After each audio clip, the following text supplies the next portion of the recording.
नमस्कार। तीसरे पार्ट में इकोनॉमिक्स में आपका स्वागत है। नेचर ऑफ इकोनॉमिक्स मतलब उसकी अर्थशास्त्र की प्रकृति के बारे में आज करना है। तो इसकी दो हैं, एक है पॉजिटिव एंड सेकंड है नॉर्मेटिव।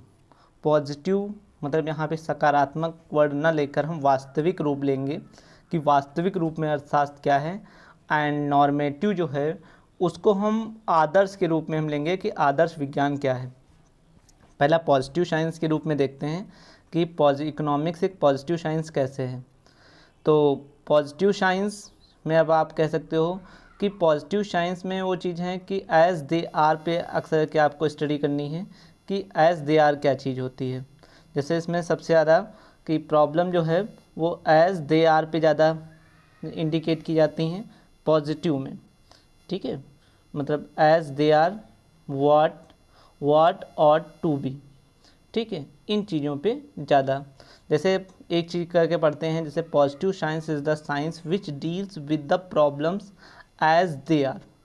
मतलब वास्तविक जो विज्ञान है वो ऐसी विज्ञान है कि वे जैसी, एज दे आर मतलब वे जैसी के रूप में अध्ययन करता है। मतलब कोई चीज़ दूसरी चीज़ है उसी के अनुसार अगर जो किसी चीज़ का अध्ययन करना है तो एज ए सेम मतलब उसके जैसी एज दे आर के रूप में उसका अध्ययन करना है। उसी के रूप में हम कारण जानते हैं, केसेस जानते हैं, इफ़ेक्ट जानते हैं। तो कह सकते हैं positive science deal with analysis with reaction between causes and effect. Cause मतलब होता है कारण, मतलब वास्तविक विज्ञान जो होती है किसके रूप में हम उसका अध्ययन करेंगे, तो उसका कारण एवं परिणाम। इफ़ेक्ट मतलब हो गया कि उसका जो परिणाम है उसके रूप में हम इसका अध्ययन करेंगे। मतलब जो है और क्या एनालिसिस करना है, मतलब उसका हम विश्लेषण करना है कि किसका। तो ये कह सकते हो कि वास्तविक विज्ञान केवल कारण एवं परिणाम का संबंध में विश्लेषण करता है। तो यही चीज़ कही गई है, positive science deals with the analysis of relation between cause and effect. तो it deals with what is, मतलब ये इसका मेन क्या है कि क्या है, व्हाट इज़ मतलब क्या है, and leaves aspect what ought to be और क्या होना चाहिए। मतलब हमें आर्थिक रूप से ये सोचना चाहिए कि हमारे पास क्या क्या चीज़ संसाधन के रूप में है और उनसे हमारे पास क्या होना चाहिए। जैसे कस्टमर है, एक कस्टमर हो गया तो कस्टमर कंजप्शन करेगा तो कंजप्शन से रिलेटेड आपका हो गया। दूसरा आपका जो चीज़ का फैक्ट्री में प्रोडक्शन होगा तो प्रोडक्शन से रिलेटेड हो गया।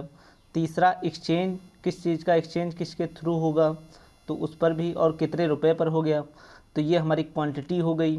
तो वही परिणाम के बारे में इफ़ेक्ट के रूप में पूछा गया है।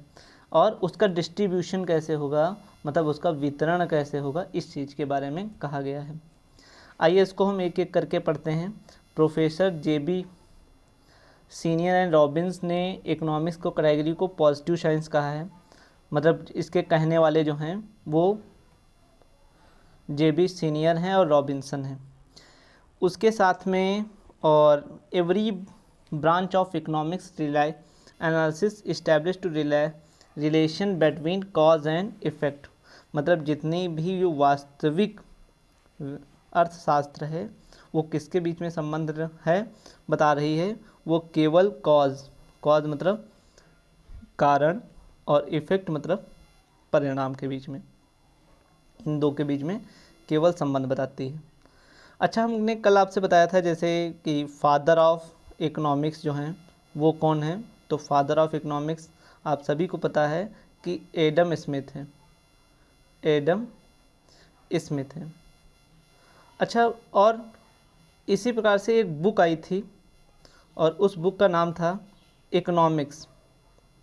तो इकोनॉमिक्स एक बुक थी, तो इकोनॉमिक्स बुक को लिखा किसने था, या में से अगर कोई बता सकता हो तो इकोनॉमिक्स जो बुक थी उसको लिखी थी किसने लिखा था। तो आप में से अगर कोई है तो इकोनॉमिक्स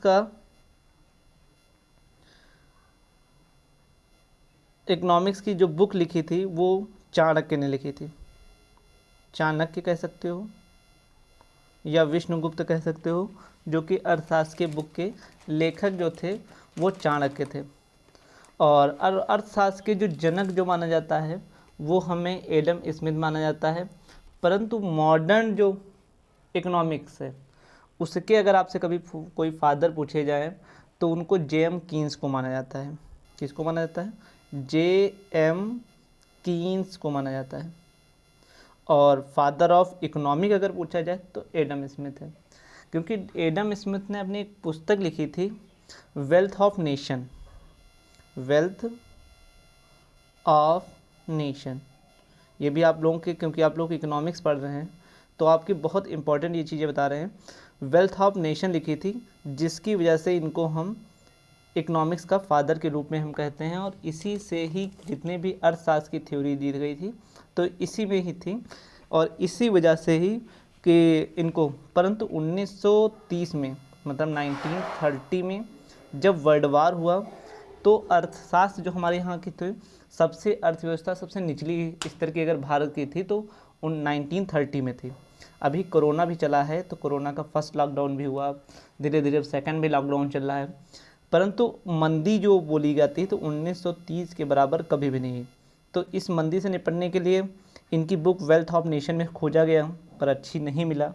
तब एक जेएम कीन्स थे, उन्होंने एक पुस्तक लिखी जनरल थ्योरी ऑफ एम्प्लॉयमेंट, मतलब जो जनरल थ्योरी ऑफ एम्प्लॉयमेंट से रिलेटेड लिखा, उससे बहुत ज़्यादा मदद मिला और भारत फिर से एक नई अर्थव्यवस्था के रूप में उभर के आई। इसलिए कहते हैं कि जेएम कीन्स को मॉडर्न अर्थशास्त्र के फादर बोलते हैं। आइए फिलहाल हम अपने टॉपिक पे लौट आते हैं। इसको फॉर एग्जांपल में किस में बांटा गया है? एक कंजप्शन मतलब उपभोग, दूसरा उत्पादन प्रोडक्शन, और तीसरा एक्सचेंज, और चौथा होता है डिस्ट्रीब्यूशन। आपसे कभी पूछा जाए तो चौथा होता है डिस्ट्रीब्यूशन। नेक्स्ट पेज पर होगा इसका डिस्ट्रीब्यूशन, जिसको हम बोलते हैं वितरण। उपभोग होता क्या है? Law of diminishing utility, establish relation between rising consumption and diminishing utility.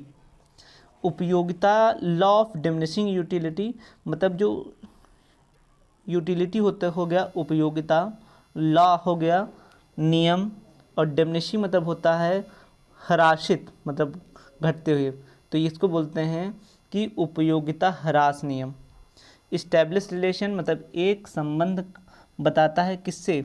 Rising of consumption, कितना हमारा उपयोग हुआ है उसकी क्वांटिटी के बारे में बताता है, क्वांटिटी, जिसका हिंदी वर्ड होता है परिणाम बताता है।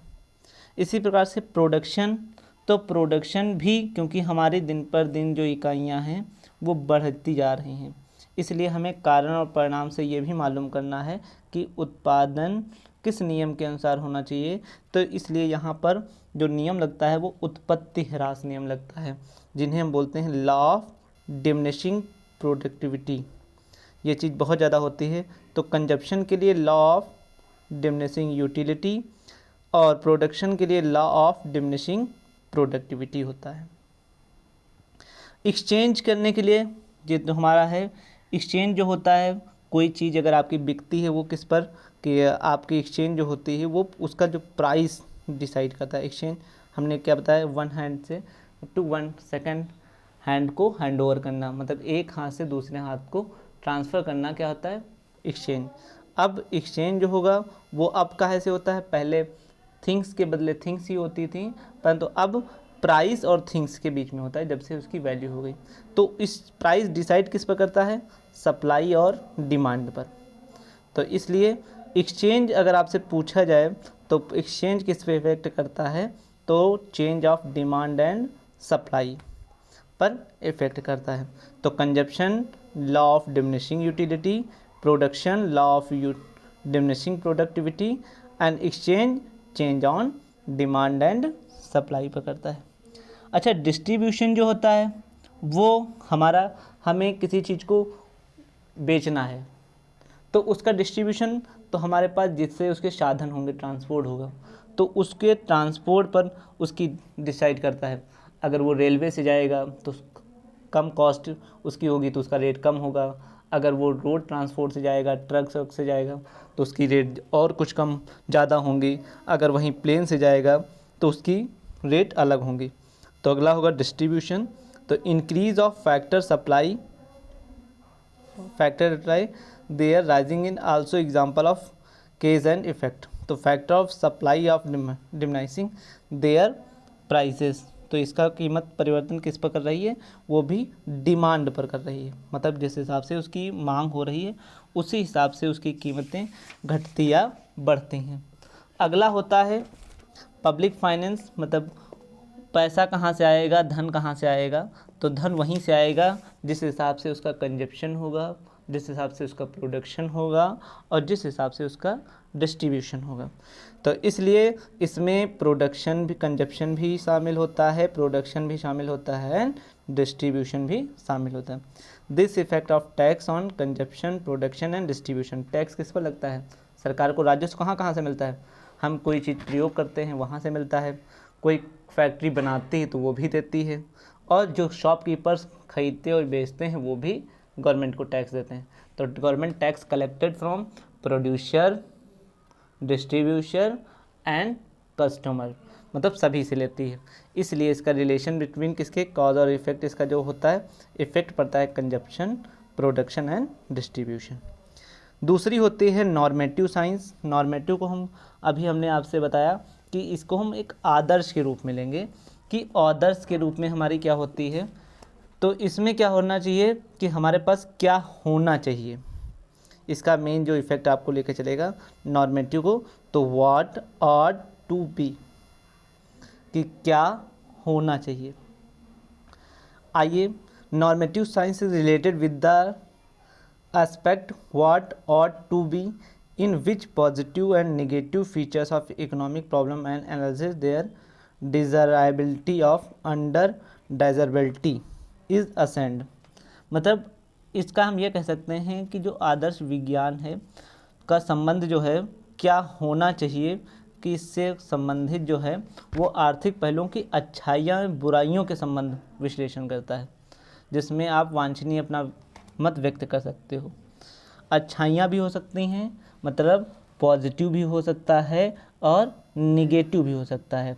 यहाँ पर पॉजिटिव मतलब अच्छाइयाँ हैं और निगेटिव मतलब हो गया बुराइयाँ। मतलब पॉजिटिव भी फीचर हो सकते हैं और निगेटिव भी फीचर्स हो सकते हैं।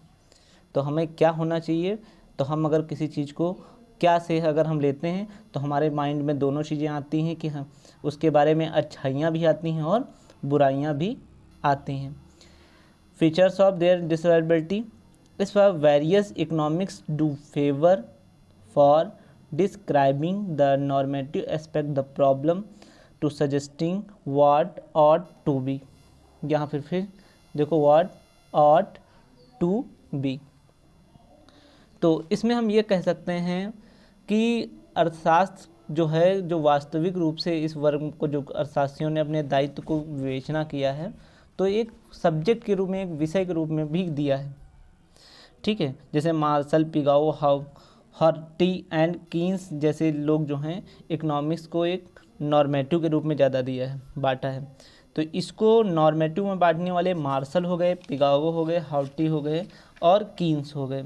और जबकि पॉजिटिव में बांटने वाले मैक्सिमम करके JB से थे और सीनियर थे और प्रोफेसर रॉबिन्स थे। तो इकोनॉमिक्स बोथ भी है, पॉजिटिव भी है और नॉर्मेटिव भी है। पॉजिटिव है, पॉजिटिव मतलब वास्तविक है, और नॉर्मेटिव एक आदर्शात्मक भी है। तो वास्तविक विज्ञान भी है और एक आदर्श विज्ञान भी है। तो इकोनॉमिक्स कैन